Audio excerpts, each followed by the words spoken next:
तो आज का जो हमारा टॉपिक है वो है पेनिनसुलर माउंटेन यानी कि प्रायद्वीपीय पर्वत या पहाड़। किसी भी एग्जाम के लिए बहुत इंपॉर्टेंट चैप्टर है, ठीक है। और अगर आप स्पेशली आईएएस और पीसीएस जैसे एग्जाम्स को टारगेट कर रहे हैं उसके लिए तो बहुत ही बेसिक है। यहाँ से आपके क्वेश्चन बनेंगे ही बनेंगे। स्पेशली अगर आप जैसे यूपी पीसीएस जैसे एग्जाम्स के लिए या बिहार पीसीएस के लिए कर रहे हैं या किसी भी स्टेट के पीसीएस एग्जाम हो। बाकी अगर आप जैसे वनडे एग्जाम्स तो टारगेट कर ही रहे होंगे, जैसे कि आपका एसएससी और रेलवे, उनके लिए भी ये क्लासेस आपकी बहुत शानदार है। तो जैसे ये हिमालय माउंटेन है ऊपर वाला, अगर मैं आपको बताऊं ये पूरा का पूरा पहाड़ आपका हिमालय है, ठीक है। ये जो आप देखेंगे ये माउंटेन हिमालय है, जिसे हम इंडिया में नॉर्थ माउंटेन मतलब हम इन्हें इंडिया के उत्तरी पहाड़ भी कहते हैं, ठीक है। और ये जो आपका माउंटेन आपको ऐसे इस तरीके से जो दिखाई दे रहा है साउथ इंडिया में, ये पेनिनसुलर माउंटेन है, ये प्रायद्वीपीय पर्वत या पहाड़ है। और पेनिनसुला शब्द का मतलब ही होता है a land mass which is covered by water from three sides. ऐसा भूमि का भाग जो तीन तरफ से पानी से रहता है, कवर्ड या फिर घिरा हुआ, उसे हम कहते हैं जी पेनिनसुला यानी कि प्राय द्वीप उसको कहा जाता है, ठीक है। तो चलिए हेडिंग डालते हैं सीधे पेनिनसुलर माउंटेन। और अगर आप हैंड रिटन अपने हाथों से खुद के नोट्स बनाएंगे तो आपको अच्छा लगेगा। और जो बच्चे रेगुलर हाथों से नोट्स बना रहे होंगे उनको इस बात का एहसास होगा कि पीपीटी वाले नोट्स के मुकाबले हैंड रिटन नोट्स आपके ज़्यादा काम आते हैं, ठीक है। तो पेनिनसुलर माउंटेन यानी कि साउथ इंडिया के ये आपके पहाड़ हैं।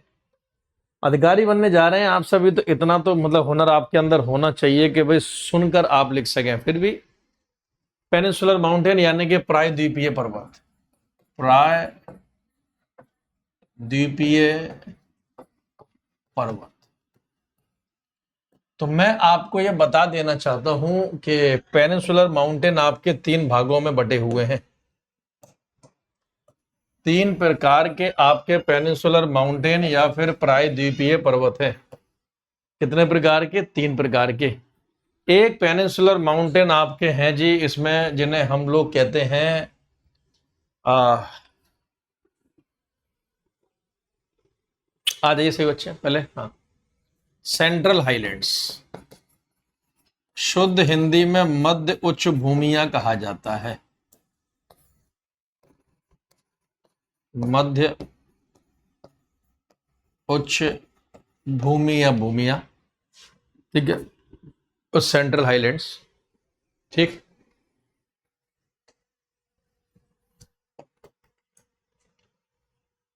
तो एक तो मध्य उच्च भूमियां हैं आपकी, यानी कि सेंट्रल हाईलैंड्स वाला जो इसका पार्ट है वो हम इसमें पढ़ते हैं।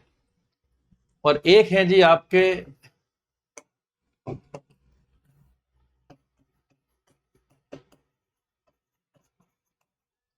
पेनिनसुलर प्लेट्यूज, मतलब प्रायद्वीपीय पठार। और एक है जी आपके हिल्स, मतलब पहाड़ी। तीन प्रकार के पहाड़ों को मिलाकर हम पेनिनसुलर माउंटेन या प्रायद्वीपीय पहाड़ कहते हैं। इनमें सबसे पहले मैं उठाता हूं जी आपके सेंट्रल हाईलैंड यानी कि मध्य उच्च भूमियों। हम सबसे पहले इन्हीं को उठाते हैं कि मध्य उच्च भूमियों में आपके कौन कौन आता है। तो आप ये वाला मैप जरा ध्यान से समझिएगा और लगभग आप ये मान के चलो कि ये जो मैंने आपको मार्क किया है ये आपकी सेंट्रल हाईलैंड है, ये मध्य उच्च भूमियां है, ये सेंट्रल हाईलैंड है, ये मध्य उच्च भूमियां हैं। मैप को सामने रख के पढ़ोगे तो और अच्छा लगेगा, ठीक है। तो इसलिए मैप को आप सामने अवश्य मतलब पढ़ो, ठीक, रख के। तो सेंट्रल हाईलैंड में कौन कौन सी पहाड़ियां आपकी आती हैं? आपसे बड़ा ही सिंपल सा क्वेश्चन पूछा जाता है कि सेंट्रल हाईलैंड्स यानी कि मध्य उच्च भूमियों में कौन कौन सी भूमि आपकी शुमार है, या मध्य उच्च भूमियों में कौन कौन सी भूमि आपकी आती है।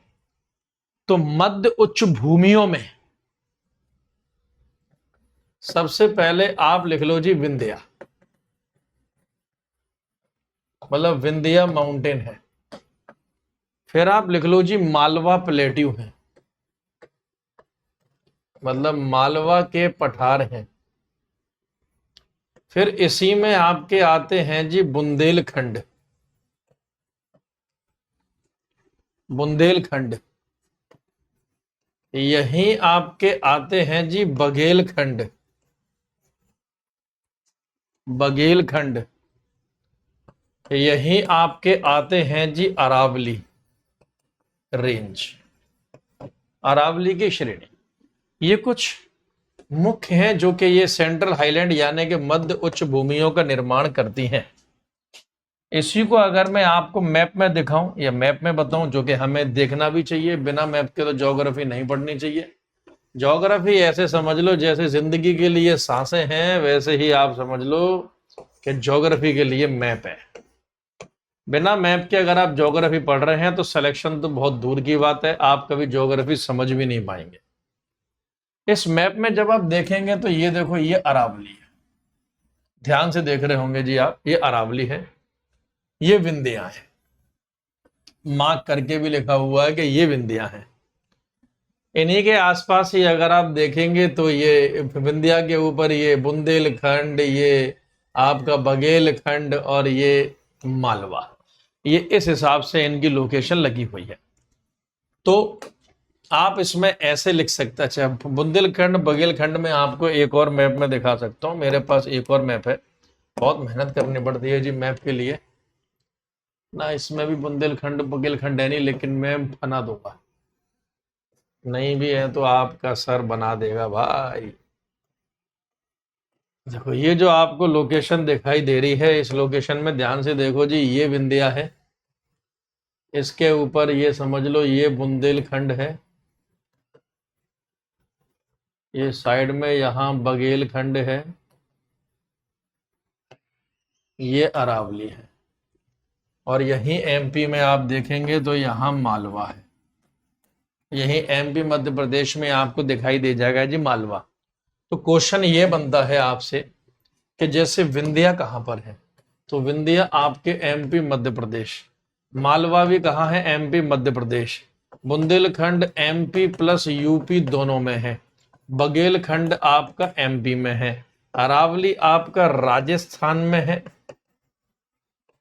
प्लस इनका एक्सटेंशन विस्तार गुजरात में है, प्लस ये आपको हरियाणा में भी देखने के लिए मिलेंगे, और ये आपको देखने के लिए मिलेंगे जी दिल्ली में। तो एक जगह नहीं, कई जगह आपको ये देखने के लिए मिल जाएंगे। ठीक है, इन सभी को मिलाकर हम सेंट्रल हाईलैंड यानी कि मध्य उच्च भूमियां कहते हैं। इनमें भी अगर मैं आपको बताऊं,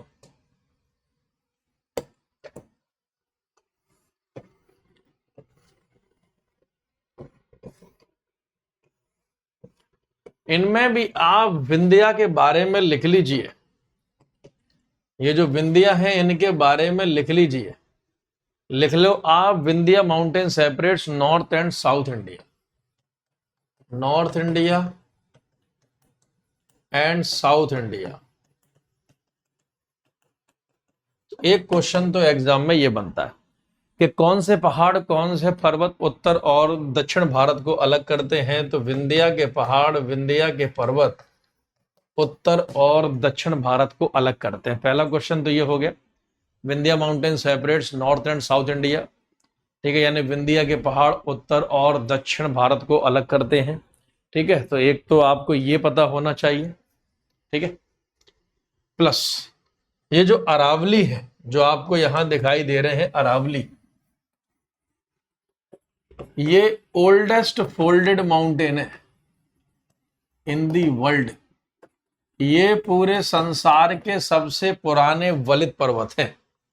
तो अगर हम अरावली के बारे में चाहें तो हम ये लिख सकते हैं नोट बनाकर, यह जो अरावली है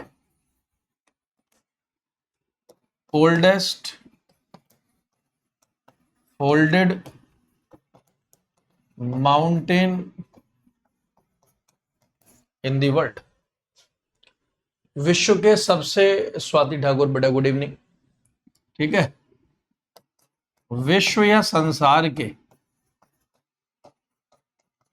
प्राचीनतम वलित पर्वत या पहाड़। फोल्डेड का मतलब जैसे कि जो दो पहाड़ों के टकराने से बने हो, ऐसे माउंटेन जो कि दो प्लेटों के टकराने से बने हो। जब टेक्टोनिक प्लेट्स आपस में टकराती हैं और वो जो पहाड़ बनते हैं उन्हें हम फोल्ड कहते हैं। बस अब उनका फॉर्मेशन बंद हो गया है, नीचे प्लेटों का टकराना बंद हो गया है, इसीलिए फोल्डेड है। अगर अभी भी प्लेटें टकरा रही होती तो हम उसे यंग फोल्डेड बोल देते, हम उसे नवीन वलित पहाड़ बोल देते। अभी भी अगर प्लेटें टकरा रही होती तो। ठीक है, तो ओल्डेस्ट फोल्डेड माउंटेन है ये, विश्व के सबसे पुराने वलित पर्वतों में से एक है। तो ये एक आपको पता होना चाहिए बहुत अच्छे से। ठीक है, अरावली को दिल्ली में लिख लेना, in Delhi Aravalli is called as Raisina hill. Delhi में अरावली को रायसीना की पहाड़ी कहा जाता है, रायसीना पर्वत। दिल्ली में अरावली को रायसीना की पहाड़ी कहा जाता है। तमन्ना यादव बेटे नमस्कार। और रायसीना की पहाड़ियों पर राष्ट्रपति भवन बना हुआ है। रायसीना की पहाड़ियों पर राष्ट्रपति भवन बना हुआ है, जहां हमारे देश के राष्ट्रपति रहते हैं। तो हम बोल सकते हैं कि राष्ट्रपति भवन अरावली के एक्सटेंशन यानी कि अरावली का जो विस्तार है उसी पर ही बना हुआ है, या अरावली के विस्तार पर ही रायसीना की पहाड़ियों पर आपका पूरा राष्ट्रपति भवन बना हुआ है। यहीं अगर मैं बात करूं बुंदेलखंड के रीजन की, तो आप देखो बुंदेलखंड आपने सुना भी होगा। बुंदेलखंड का मतलब झांसी का क्षेत्र। झांसी का जो रीजन है वो बुंदेलखंड में ही पड़ता है, यूपी उत्तर प्रदेश। बुंदेलखंड में काफी टाइम से अलग राज्य की मांग उठ रही है, अलग स्टेट की मांग उठ रही है। यहाँ के लोग कहते हैं कि भैया हमें बुंदेलखंड के नाम से अलग राज्य चाहिए। अगर बुंदेलखंड एक अलग राज्य बनता है तो उसकी कैपिटल, उसकी राजधानी आपकी झांसी ही होगी। Jhansi will be the capital. तो अगर बुंदेलखंड आपका अलग होता है then Jhansi will be the capital. Jhansi आपकी इसमें राजधानी के तौर पर सूचीबद्ध करी जाएगी। ठीक है, तो ये कुछ क्वेश्चंस ऐसे हैं जो कि आपके सेंट्रल हाईलैंड से बनते हैं, और सेंट्रल हाईलैंड्स को समझने के लिए मैप समझना बहुत जरूरी है। अगर आपने बिना मैप के ये सब कुछ पढ़ा है तो आपके लिए समझना बहुत ही मुश्किल हो जाएगा। ठीक है, बाकी सेंट्रल हाईलैंड में कोई भी आपका मतलब है अगर डाउट तो आप कमेंट ड्रॉप कर सकते हैं।